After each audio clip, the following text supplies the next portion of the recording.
In today's video, I'm going to teach you how to add a button to your Mailchimp email campaigns. Whether you're looking to drive traffic to a website, promote a product, or encourage your readers to take action, placing a well-designed button in your email can make all the difference. So let's jump right in and see how you can do this easily and effectively within just a few minutes. First, you'll want to start by logging into your Mailchimp account. Once you're in, navigate to the Campaigns tab. This area is your command center for creating and managing all your email campaigns. If you already have a campaign in mind, feel free to select and edit that one. Otherwise, you can start fresh by clicking Create Campaign to set up a new one. Once you're in the email editor, you'll notice a variety of content blocks you can use to build your email. Among these options, find and select the button content block. You can simply drag and drop this into your email layout. This is a powerful feature that allows you to position your button exactly where it will be most effective, perhaps prominently at the top for immediate visibility, or strategically placed within the body of your content. Now onto the fun part, customization.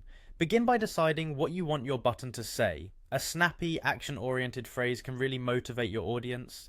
Think about using phrases like shop now or learn more, which succinctly communicate what they can expect when they click. Next, you'll need to add the URL. This is the destination where your readers will be taken once they click on your button, so make sure it's correct and that it corresponds with the call to action you selected.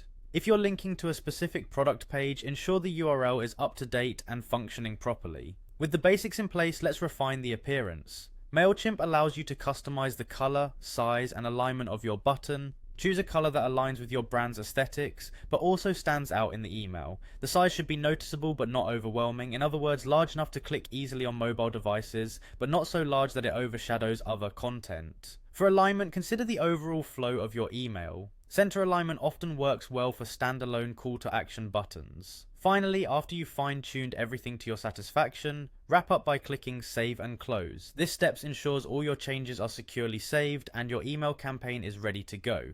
And there you have it. You've added an interactive button to your Mailchimp email campaign in just a few steps. This small addition can have a substantial impact on engagement and conversion rates, making your emails not only more effective but also more engaging for your audience. Thanks for watching and happy emailing.